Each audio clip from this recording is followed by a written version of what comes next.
O Senhor Jesus Cristo veio em carne. Ele veio com um corpo físico, um corpo humano, normal, como o de todos os seres humanos.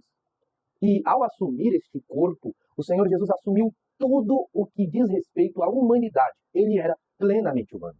E é por isso que a lição de número 3 da nossa revista de lições bíblicas da Escola Bíblica Dominical, Currículo dos Adultos da CPAD, vai tratar sobre a encarnação do Verbo.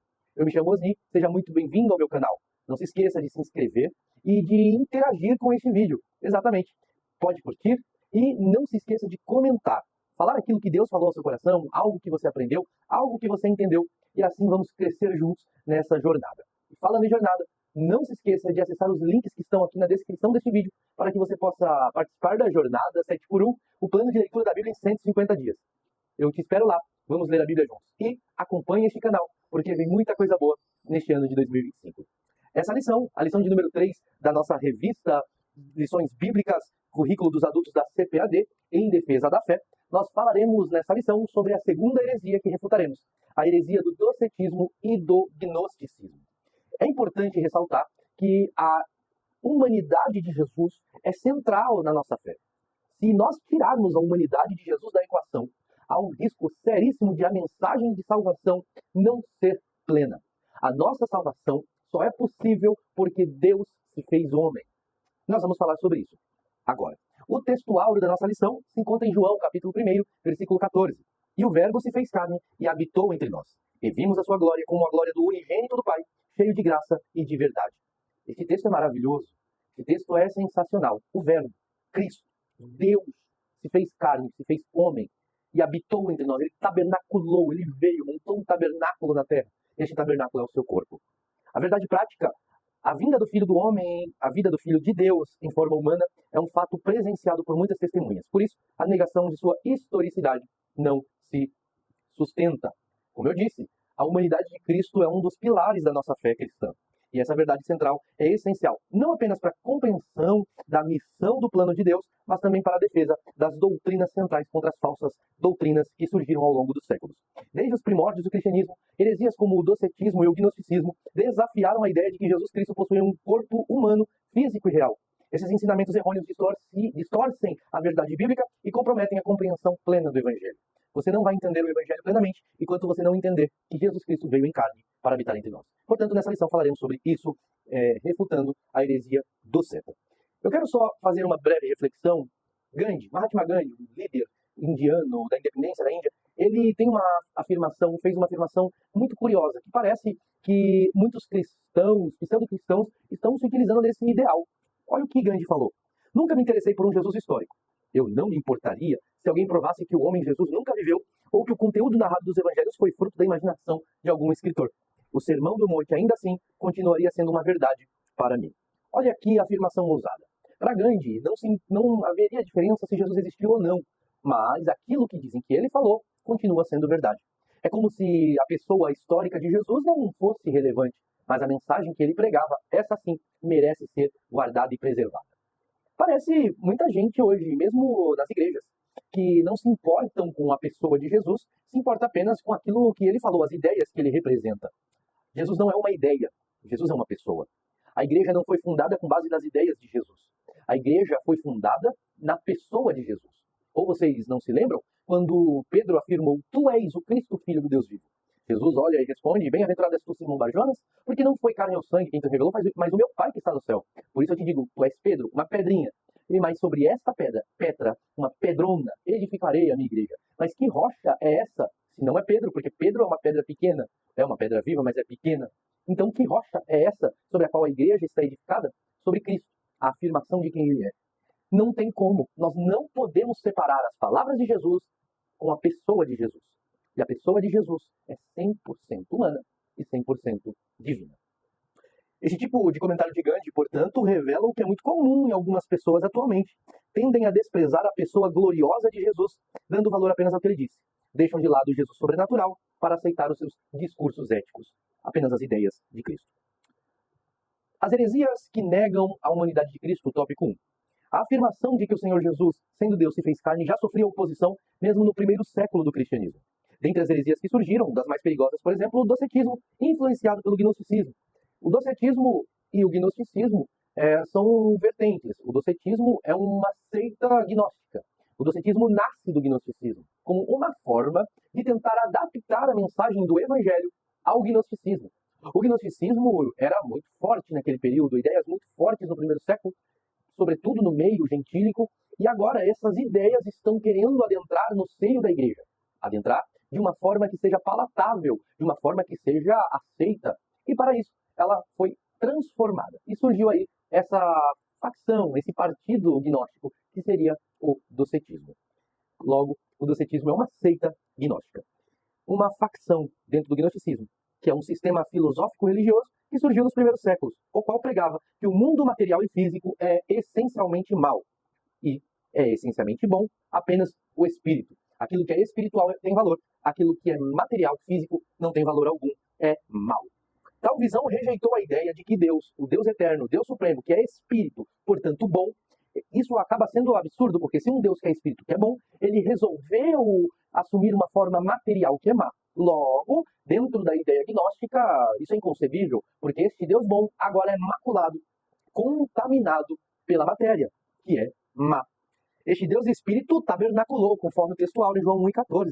Ele tabernaculou, portanto, ele não pode ser bom. Logo, os docetas acreditavam que a imagem deste Cristo era uma imagem aparente. Ele parecia, mas não era. Vamos falar sobre isso agora. Ao optar assumir uma forma humana, de acordo com os docetas, Cristo não veio em carne, mas ele veio em aparência de carne. Ele não veio como um ser humano, mas ele veio parecendo um ser humano. E é aqui que vem. Diante disso, é uma tentativa de adaptar e reinterpretar a doutrina da encarnação de Jesus. Eles ensinavam, os docetas, que Jesus não tinha um corpo, mas uma aparência ilusória. Para eles, o nascimento virginal de Cristo, sua vida terrena e seus sofrimentos até a cruz e a sua ressurreição eram encenações. Essa distorção pode acarretar em consequências muito graves, pois se Cristo, e aqui eu já quero enfatizar, olha como é grave, se Cristo não tinha um corpo, então ele não morreu. Se ele não morreu, portanto não ressuscitou. E agora cito Paulo, e se Cristo não ressuscitou, é vã a nossa pregação, e é vã a esperança e a fé que vocês têm. Ele falou isso em 1 Coríntios 15 e 14. Logo, tal ideia de que Jesus não tinha um corpo físico compromete a mensagem da salvação e é uma heresia. Isso é uma heresia de perdição, daquelas heresias de perdição que nós falamos na primeira lição. Líderes como Cerinto e Marcião foram grandes expoentes dessas ideias heréticas. Cerinto, que era contemporâneo do apóstolo João e morava na cidade de Éfeso. Éfeso, que foi a cidade onde João passou seus últimos dias.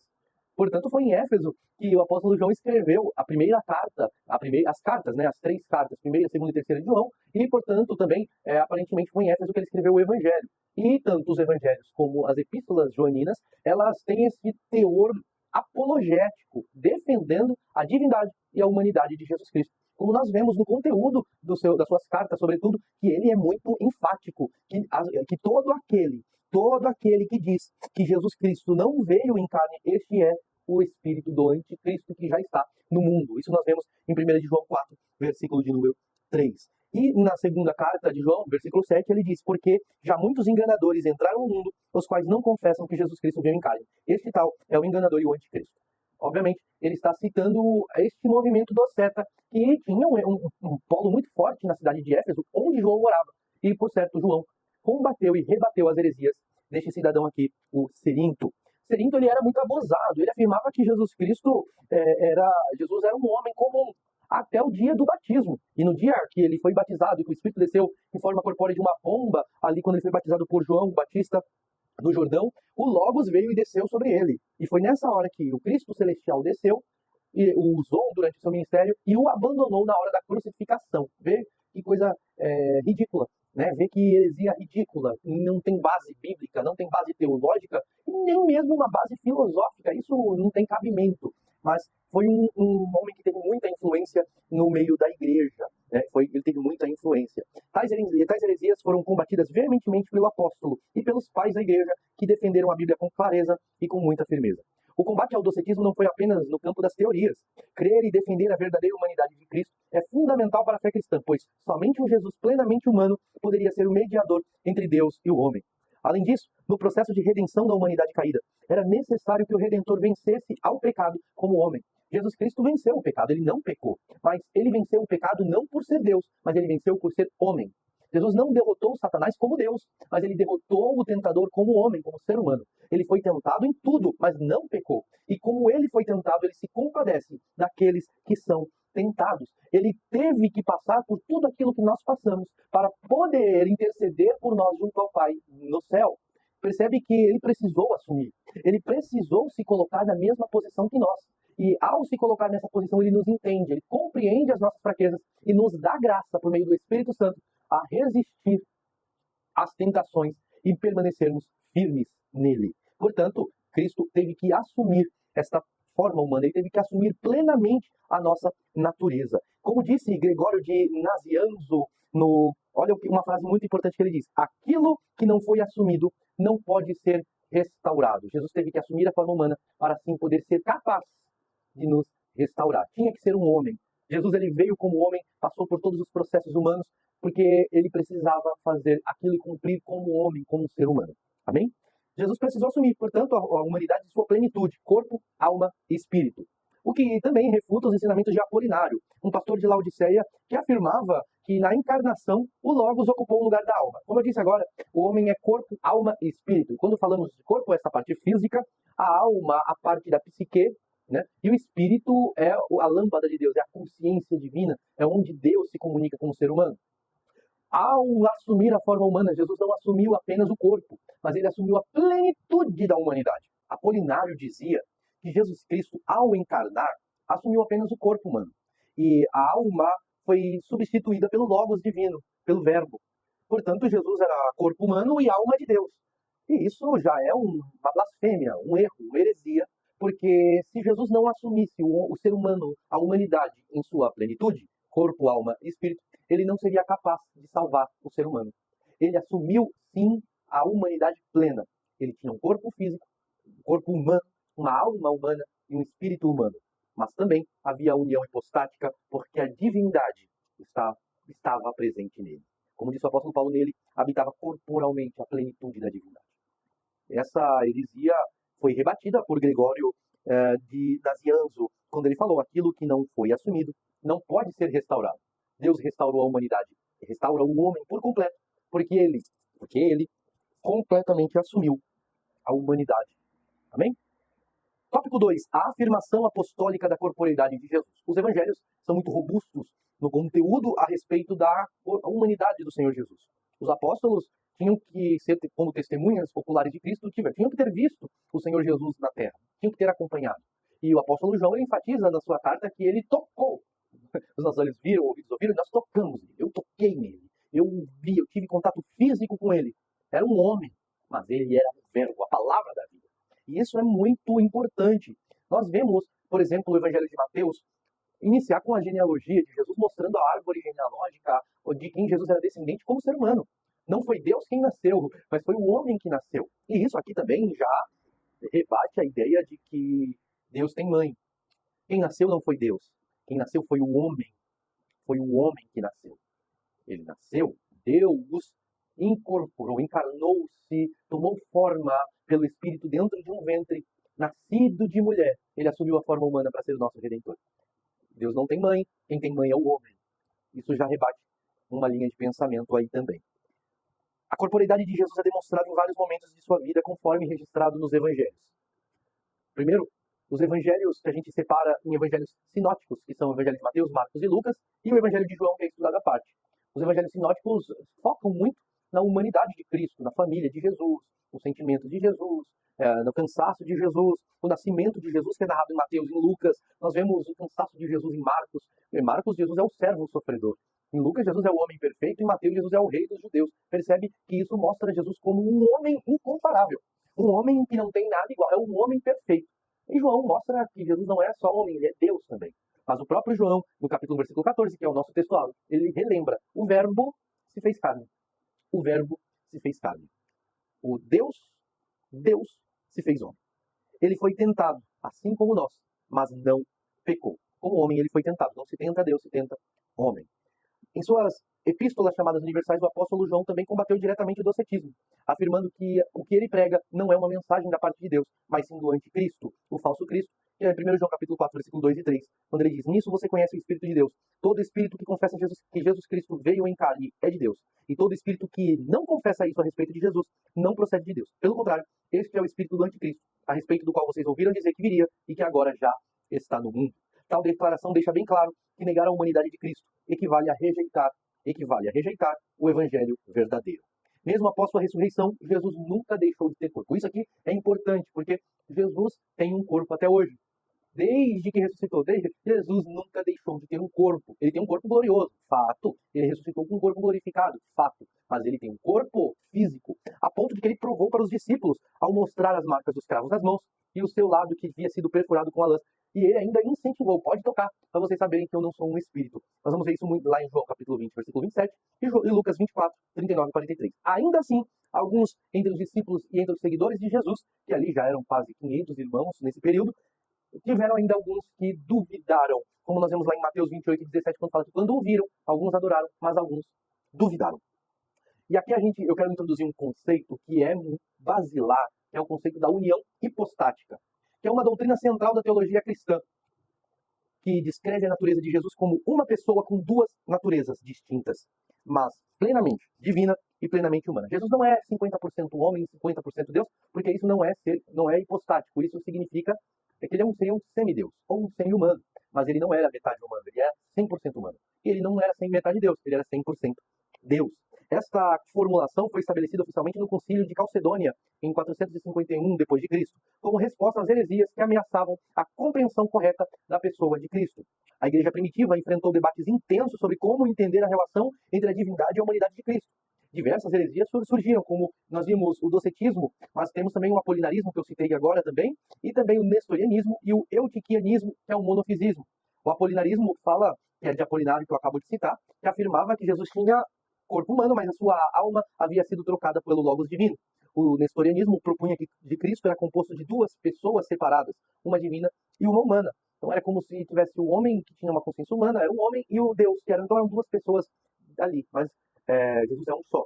E o eutiquianismo, que é chamado que também é o monofisismo, argumentava que a natureza humana de Cristo foi absorvida pela divina, resultando em uma única natureza. É como se a natureza humana fosse consumida, absorvida pela divina, se tornando um só ali, e o que não é o caso. Ele tem as duas naturezas unidas numa só, ele é plenamente uma e plenamente a outra. Para resolver essa disputa, o Concílio de Calcedônia proclamou que Jesus Cristo é uma única pessoa, que é a hipóstase, ele não é dividido em duas pessoas. Ele tem duas naturezas distintas, divina e humana, e terceiro, ele é totalmente Deus e totalmente homem, e cada natureza mantém suas características próprias. A definição oficial afirmou que em Cristo há duas naturezas, que coexistem na unidade de uma só pessoa e hipóstase. As duas naturezas não são confundidas, mudadas, divididas ou separadas. As implicações teológicas dessa doutrina são da redenção completa, porque a plena divindade de Cristo garante o valor infinito da sua obra redentora, enquanto sua plena humanidade assegura que ele é um mediador real e legítimo entre Deus e os homens. Segundo, a segunda implicação teológica é que a encarnação verdadeira, Cristo assumiu a nossa humanidade completamente, exceto pelo fato de não ter pecado. Ele não pecou, para redimir tanto o corpo quanto a alma humana. O apóstolo Paulo, na primeira carta aos Tessalonicenses, capítulo 5, versículo 23, ele fala sobre a santificação. E o mesmo Deus de paz vos purifica em tudo, e todo o vosso espírito e alma e corpo sejam plenamente conservados e irrepreensíveis para a vinda do nosso Senhor Jesus Cristo. Ele percebe que ele cita espírito, alma e corpo, a completude, o ser humano por completo é purificado por meio do Espírito Santo. E isso só é possível porque Cristo assumiu essas três substâncias, a natureza humana por completo. Terceira implicação teológica do Concílio de Calcedônia é que essa implicação de que ele torna Jesus um mediador perfeito. Ele é o único mediador entre Deus e os homens, porque ele é verdadeiramente Deus. Portanto, ele pode se aproximar do Pai. Mas ele é verdadeiramente homem, ele pode fazer essa ponte entre o homem e Deus. Por isso que ele mesmo fala, eu sou o caminho, e a verdade e a vida. Ninguém vem ao Pai, senão por mim. Quarta implicação teológica é a comunicação de atributos. As ações de Cristo são atribuídas à sua pessoa única, embora derivem de uma de suas naturezas. Por exemplo, seu sofrimento é humano, mas atribuído à pessoa divina. Deus também sofria, mas pela natureza humana. A influência da união hipostática. Essa doutrina moldou a ortodoxia cristã, refutando heresias antigas. Ela é um pilar da fé cristã, garantindo que Jesus Cristo é verdadeiramente o Deus encarnado que trouxe salvação ao mundo. Como é que essas heresias se revelam hoje? Tópico 3.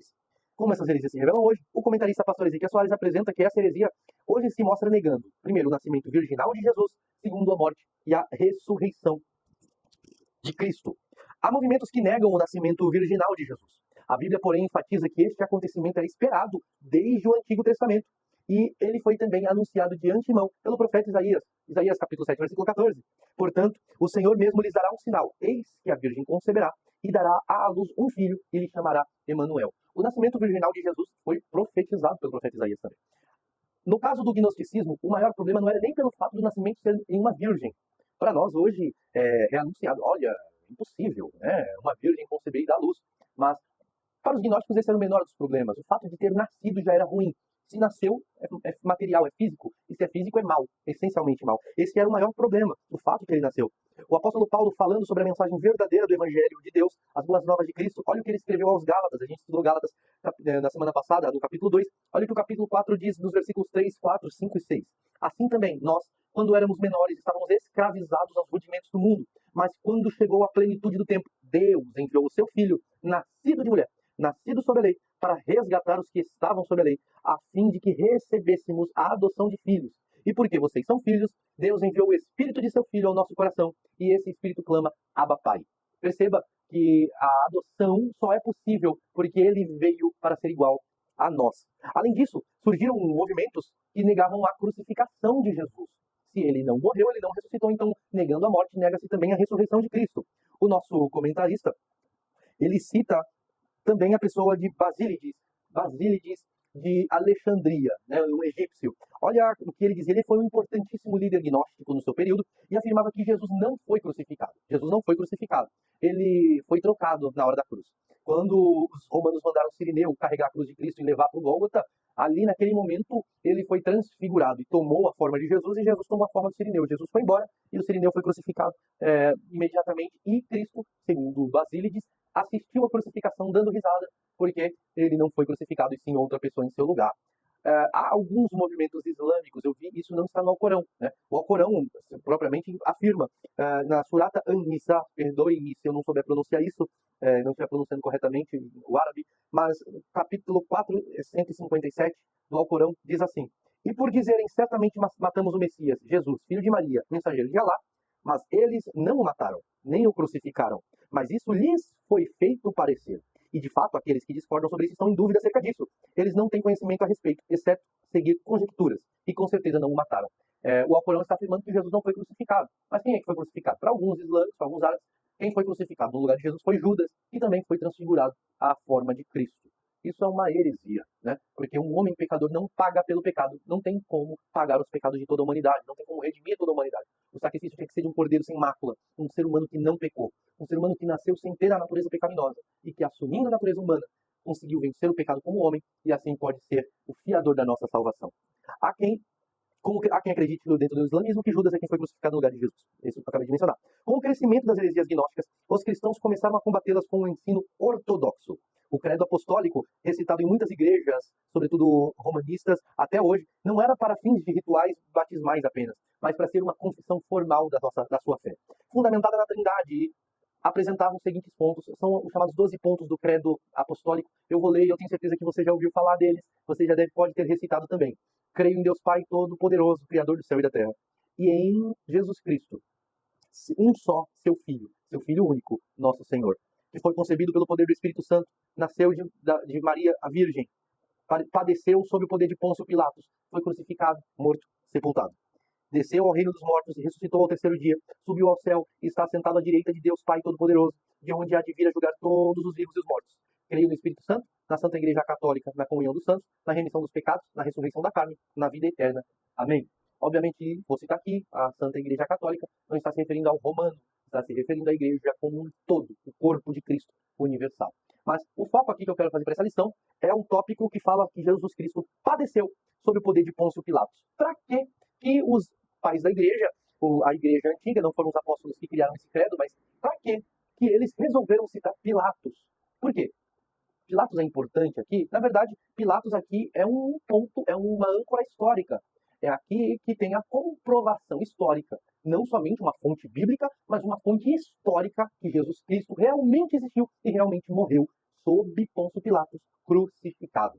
E ao citar Pôncio Pilatos, obviamente está mostrando, olha, foi aquele governante. Era muito fácil dizer, ele foi crucificado aí, mandaram crucificar. Mas colocou o nome de um governante, de uma pessoa que participou do julgamento de Jesus Cristo e foi a pessoa que deu a ordem para a crucificação. Logo, isso é um embasamento histórico tremendo. E fora outros historiadores como Tácito, Flávio José, que falaram sobre Cristo, falaram sobre sua morte, dando ampla base histórica. O que comprova, Jesus realmente existiu, Jesus realmente morreu, crucificado. Isso é uma comprovação histórica irrefutável. Amém? Conclusão. E nessa conclusão eu quero subdividir aqui nas implicações da encarnação do Verbo. Para que, então, a gente tem que falar sobre a encarnação? Por que é importante a gente defender que Jesus encarnou como homem? Porque a encarnação do Verbo ela traz essas implicações teológicas e práticas para a nossa fé. Primeiramente, a encarnação é a maior revelação de Deus ao homem. Foi Deus, que não tem forma, que tomou a forma humana para se revelar aos homens. Como disse o apóstolo Paulo aos Colossenses, capítulo 1, versículo 15, ele, Jesus, é a imagem do Deus invisível, o primogênito de toda a criação. Vocês se lembram que Deus criou o ser humano, a sua imagem, conforme a sua semelhança. Ele o criou dessa forma, a sua imagem conforme a sua semelhança. E quando o homem pecou, essa imagem foi denegrida, foi manchada, deteriorada, foi definhando e vai definhando cada vez mais. Mas veio Cristo, a imagem do Deus invisível, para restaurar a imago Dei no ser humano.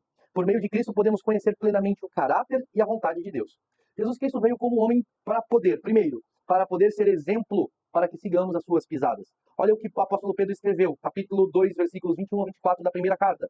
Porque para isto mesmo vocês foram chamados, pois também Cristo sofreu no lugar de vocês, deixando exemplo para que vocês sigam os seus passos. Ele não cometeu pecado, nem foi encontrado engano em sua boca, pois ele, quando insultado, não revidava com insultos, quando maltratado, não fazia ameaças, mas se entregava àquele que julga corretamente, carregando ele mesmo em seu corpo sobre o madeiro os nossos pecados, para que nós, mortos para os pecados, vivamos para a justiça. Pelas feridas dele, vocês foram sarados. Glória a Deus. Segundo motivo, ele veio como homem para poder nos dar graça quando formos tentados. Olha o que o escritor aos Hebreus disse, porque não temos um sumo sacerdote que não possa se compadecer nas nossas fraquezas. Pelo contrário, ele, Jesus, foi tentado em todas as coisas à nossa semelhança, mas sem pecado. Portanto, aproximemo-nos do trono da graça com confiança, a fim de recebermos misericórdia e encontrarmos graça para ajuda em momento oportuno. Essa graça e essa ajuda, e esse momento oportuno é o momento da tentação. Ele nos dá graça, porque ele foi tentado, venceu e nos dá este poder, nos dá esta graça. Ele nos dá esse exemplo. Hebreus 2:18 diz, pois naquilo que ele mesmo sofreu quando foi tentado, é poderoso para socorrer os que são tentados. A encarnação de Jesus, a encarnação do Verbo, nos dá poder para vencer a tentação. Ele também veio para nos dar para ser o mediador perfeito entre Deus e o homem, como disse Paulo a Timóteo, primeira carta, capítulo 2, versículo 5, só há um mediador entre Deus e o homem, Jesus Cristo, homem. Ele também veio para nos reconciliar com Deus, a saber, olha o que Paulo diz, 2 aos Coríntios 5:19, a saber, Deus estava em Cristo reconciliando consigo o mundo, não levando em conta os pecados dos seres humanos e nos confiando a palavra da reconciliação. Por fim, a encarnação de Cristo é base para a nossa esperança. A vida, a morte e a ressurreição de Jesus nos garantem a vida eterna e a todos quantos creem em seu nome. Essa é uma verdade inegociável da fé cristã. Ele não foi um fantasma ou representação simbólica, mas plenamente Deus, plenamente homem. Sua humanidade é essencial para a nossa redenção e para compreendermos a profundidade do amor de Deus. E possamos combater as heresias com a verdade bíblica, afirmando essa verdade em nossos dias, proclamando com ousadia que o Verbo se fez carne e habitou entre nós, e que essa verdade possa inspirar a nossa vida e fortalecer a nossa esperança no Deus que está vivo. Que Deus te abençoe. Que esta verdade da encarnação de Cristo seja algo palpável na sua vida. Que nós possamos combater essas heresias mentirosas que estão querendo arrancar a humanidade de Cristo para nos tirar a alegria da salvação, para nos arrancar a esperança da salvação. Que Deus te abençoe. Não se esqueça de engajar com este vídeo, curtindo este vídeo. Curtir. Você curtindo não vai custar nada para você, mas vai ser muito valioso para mim, porque vai me dar um norte, vai mostrar que o nosso trabalho está surtindo efeito, e não somente isso, vai mostrar também aqui para o YouTube que o nosso canal é relevante. Não se esqueça, inscreva-se no canal, ativa o sininho para que você possa ser notificado toda vez que sair vídeo novo aqui, porque vem muita coisa boa neste ano de 2025. Comente aqui o que o Espírito ministrou ao seu coração, algo que você aprendeu, críticas, sugestões. Este é um espaço seguro para você. Que Deus te abençoe e até o próximo vídeo.